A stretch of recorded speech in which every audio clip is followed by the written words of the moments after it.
On va refermer cette édition du journal avec une information sur la guerre en Ukraine, avec la bataille dans la ville de Bakhmout qui se poursuit entre la Russie et l'Ukraine. Et donc la Russie qui revendique la prise de la mairie de Bakhmout, affirmant que cette conquête signifie qu'il contrôle désormais la ville au sens légal.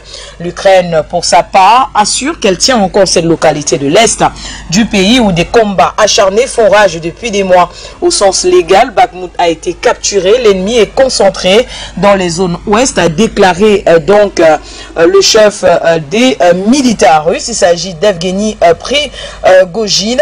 Une vidéo accompagnant son message montre ce dernier brandissant un drapeau russe avec une inscription en l'honneur de Vladen Takaski, blogueur militaire russe, fervent défenseur de l'offensive en Ukraine, tué dimanche par l'explosion d'une bombe. Cet attentat dans un café du centre historique de Saint-Pétersbourg a également fait 25 blessés selon les autorités. Les commandants des unités qui ont pris la mairie et tout le centre iront hisser ce drapeau, a donc déclaré Evgeny Prigojine. Voici l'entreprise militaire privée Wagner. Voici les gars qui ont pris Bakhmout. D'un point de vue juridique, elle est à nous, a-t-il acclamé. L'état-major ukrainien, de son côté, a affirmé le contraire. Bakhmout, Avdiivka et Marinka restent au centre des hostilités, a-t-il ajouté dans son point de situation de lundi à l'aube. L'ennemi n'arrête pas ses assauts sur Bakhmout, essayant d'en prendre complètement le contrôle. Nos soldats ont repoussé plus de 20 attaques ennemies. Ville de quelques 70 000 habitants avant le conflit, Bakhmout, on le rappelle, est le théâtre de combats particulièrement violents depuis des mois. La ville est devenue le symbole de la lutte entre les Russes et les Ukrainiens pour le contrôle de la région industrielle du Donbass. Et on va rester donc sur cette actualité pour retrouver dans ce journal le dernier invité. Il s'agit de Gamel Abina. Bonsoir à vous, cher monsieur. Et voilà donc la bataille qui se poursuit autour de Bakhmout. D'un côté, la Russie qui affirme avoir pris le contrôle du territoire au sens légal.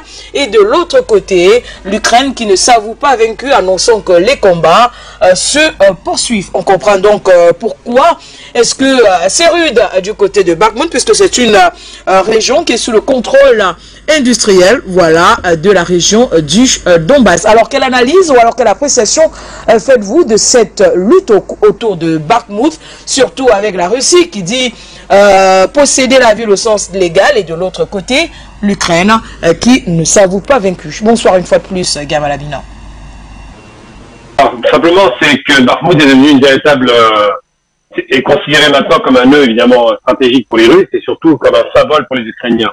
C'est le symbole d'une reprise en main, d'une contre-offensive qui commence à faire long feu, puisque malheureusement pour l'Ukraine, la contre-offensive qu'ils ont tant attendue ne semble pas venir, en dépit du fait qu'ils ne soient pas bien équipés militairement, mais surtout parce que les Russes ont décidé de reprendre ville par ville de façon très méthodique, et que ce verrou va ouvrir certainement la porte vers Kharkiv, la prochaine ville cible des Russes. Donc c'est une façon de dire de la part des Ukrainiens que nous résistons et que les Russes n'ont toujours pas pris le dessus, montrant par là même que la résistance ukrainienne est héroïque et qu'elle mérite d'être soutenue par l'Occident. Et de l'autre côté, du côté russe, de démontrer que la machine de guerre russe qui est parfaitement en mesure de prendre Bakhmout, qui va malheureusement, va pas rester grand chose de la ville, parce que l'état de délabrement qu'on observe effectivement est très avancé, et bien malheureusement cette ville, martyre pour le coup, avec il reste encore des habitants dedans malheureusement, sera la ville de la bataille du tournant en vérité. Ils n'ont pas l'intention de prendre la capitale Kiev, mais ils veulent prendre certainement toutes les villes à l'ouest, qui se trouvent à l'ouest du Dniepr, de fleuve qui sépare physiquement les deux entités russophones de l'entité ukrainophone. On va faire dans les termes simples, même si c'est plus complexe que ça. Et Bakhmout est une ville symbole. Alors, symbole à plus d'un titre, c'est un peu une sorte de Stalingrad du côté ukrainien et russe, qui emportera probablement les Russes, évidemment, parce que les moyens militaires sont considérables. Et surtout, si Bakhmout tombe trop vite, si elle tombe aujourd'hui, ça fait longtemps qu'il y a une bataille là-dessus, à l'entrée de l'automne, du printemps, il est probable que l'accélération de la guerre et l'accélération de la chute, malheureusement, des Ukrainiens, puisqu'ils vont faire beaucoup d'hommes là-dedans, va être quasiment une certitude. Alors, pourquoi Bakhmout? Parce qu'effectivement, les Ukrainiens travaillent beaucoup depuis des mois et maintenant un an sur des images de propagande et de guerre, comme les Russes d'ailleurs, mais de façon beaucoup plus soutenue. L'objectif ukrainien et de la force ukrainienne, c'est de dire nous sommes résistants, l'Occident nous apporte un soutien illimité, parce que ça vaut la peine de battre les Russes avec les forces ukrainiennes qui semblent être vaillantes. Et c'est vrai qu'ils se battent. Et de l'autre côté, les Russes n'ont aucun intérêt en termes de propagande, puisque le but, c'est simplement de dire à la Fédération russe et surtout aux régions de l'Est de l'Ukraine, les régions qui sont annexées par la Russie, qui sont en sécurité et qui préparent certainement ce qu'on appelle une zone de démarcation, une zone de sécurisation militaire pour garantir à la fois la destruction totale de l'armement ukrainien, puisque c'est un des objectifs de la guerre, et puis de l'autre côté, de sécuriser la population russophone au-delà même du Dniepr. Parce que le Dniepr est le fleuve qui sépare les deux entités.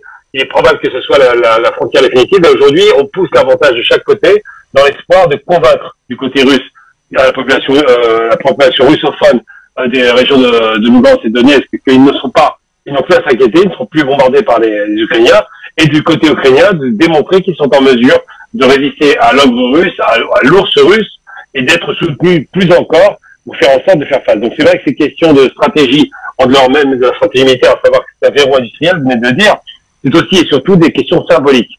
Comme Stalingrad était une symbolique importante en 1943 à sa chute des nazis devant les Russes, et bien Bakhmout devient une symbolique importante pour les Russes. Ils ont besoin de cette victoire pour démontrer qu'ils ont raison depuis le début et qu'ils sont en montée en puissance.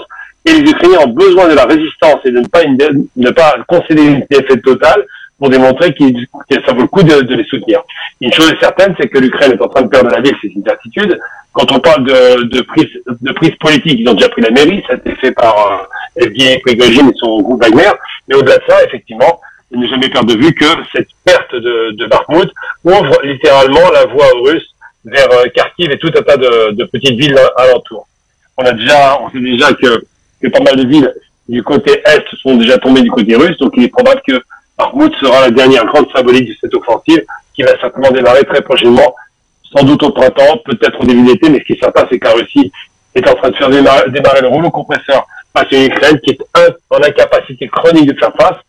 Preuve en est, M. Zelensky demande, et c'est un mensonge, d'obtenir 300 chars les plus technologiquement avancés pour faire face aux Russes, alors qu'on sait que les nazis avaient aligné plus de 6000 pièces d'artillerie et chars de combat et 2500 avions pour attaquer l'URSS par surprise. Là, il n'y a pas de surprise, l'attaque est attendue, les Russes sont très puissants, et je ne crois pas que 300 chars feront la différence, si ce n'est peut-être une résistance avec une guerre qui ressemblerait certainement à Verdun. Il y a beaucoup de tranchées actuellement qui sont construites pour faire face à l'offensive russe. Mais il n'en demeure pas moins que, évidemment, cette tentative de convaincre l'Occident fera pas long feu, puisque de toute façon, il faut faire long feu plutôt, parce qu'évidemment, l'Occident est très rétif à apporter plus de soutien militaire, sachant parfaitement l'issue de la bataille. Rendez-vous dans nos prochaines éditions d'information. Mesdames, Messieurs, merci à vous également de nous avoir suivis. C'est ici que s'achève cette édition du Grand Journal sur la télévision panafricaine. Merci d'avoir été des nôtres et surtout de rester en compagnie de nos programmes. Afrique Média, le monde, c'est nous.